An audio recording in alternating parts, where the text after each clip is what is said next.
Welcome to Grammar Grade 7. This is Unit 3, Lesson 12, and it's the very first lesson of a brand new unit all about verbs. If nouns are the naming words of our language, then verbs are the doing words, the engines that make a sentence move. Today we begin with the most energetic verbs of all, action verbs. We'll see how they name what the subject does, how some actions you can watch while others happen quietly inside the mind, and how to hunt one down in any sentence. Let's get started.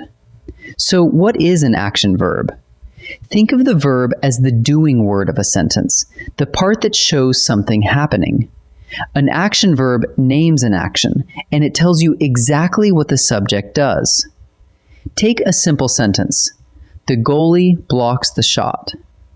The word blocks is the action verb. It is the thing the goalie is doing.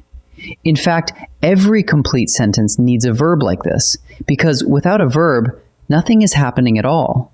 No verb, no sentence. Let's spot an action verb in a real sentence. Here it is. The goalie blocks the sharp shot. To find the verb, ask one simple question. What does the subject do? The subject is the goalie. What does the goalie do? The goalie blocks the sharp shot. That word, blocks, is the action verb, glowing right in the middle of the sentence. Everything else just sets the scene. The verb is where the action lives. Now, here's something surprising about action verbs. Not every action is something you can watch happen. Actions come in two flavors. Some are physical, actions you could film with a camera. Think of kick, run, build, or paint. You can actually see the body doing them.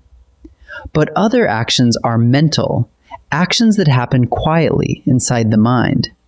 Think of think, believe, remember, or like. You cannot watch someone remember, yet remembering truly is something the subject does.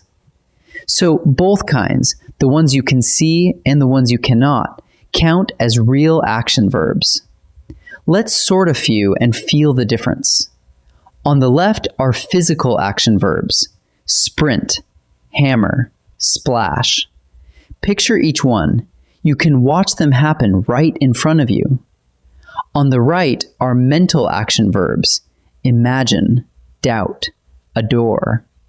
These unfold inside a person's thoughts and feelings where no camera can reach.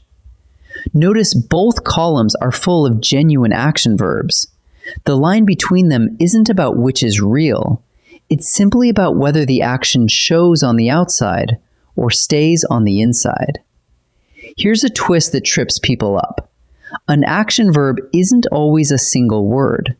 Sometimes it's a small team of words working together. Look at this. The volunteers will be planting trees. The action is will be planting, 3 words acting as one. The last word, planting, is the main verb, and will and be are helping verbs that support it. Together they form what we call a verb phrase. And the whole phrase, from the first helper to the main verb, is the action verb of the sentence. So don't grab just one word. Scoop up the entire phrase.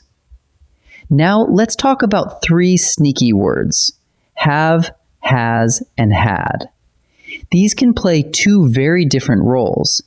Sometimes they are action verbs all on their own when they mean to own or to hold. Look here. The arena has 20,000 seats.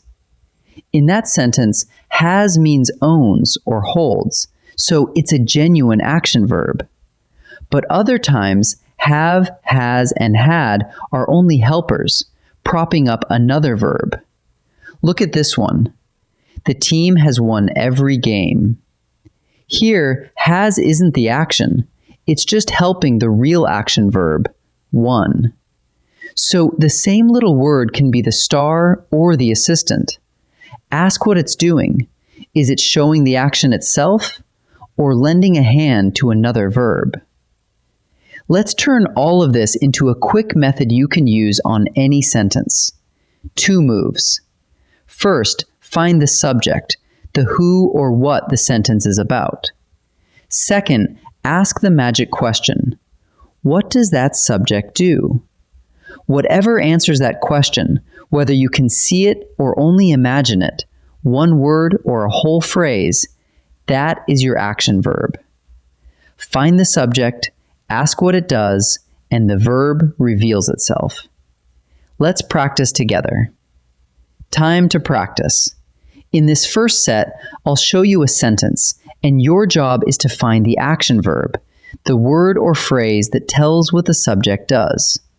Pause the video and pick it out before I reveal the answer.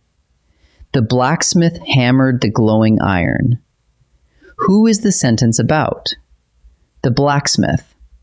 And what does the blacksmith do? He hammered the iron. Hammered is the action, so it's the action verb.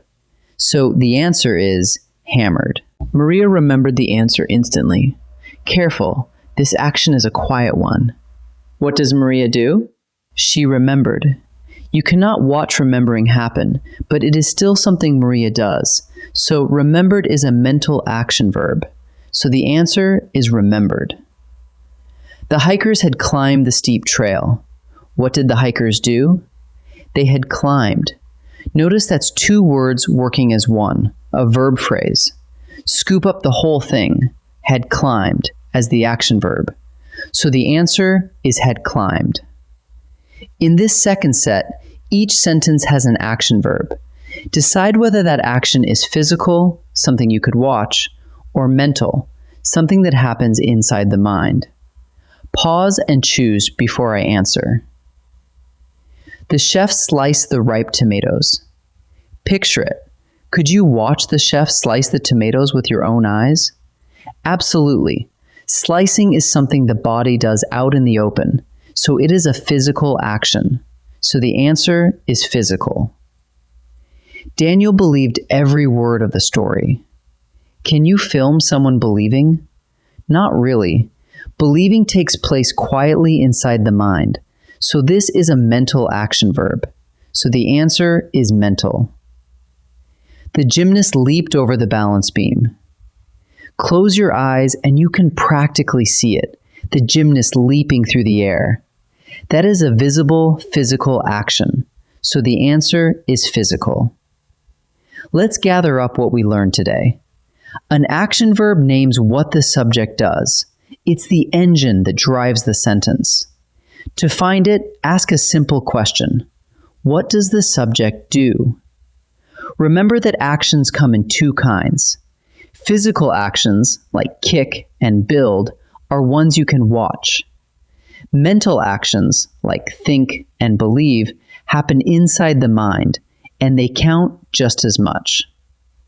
An action verb can be a single word or a whole verb phrase. And keep an eye on have, has, and had. They are action verbs when they mean to own or hold, but only helpers when they prop up another verb. Great work today. Next time, we'll keep exploring verbs and the work they do. I'll see you there.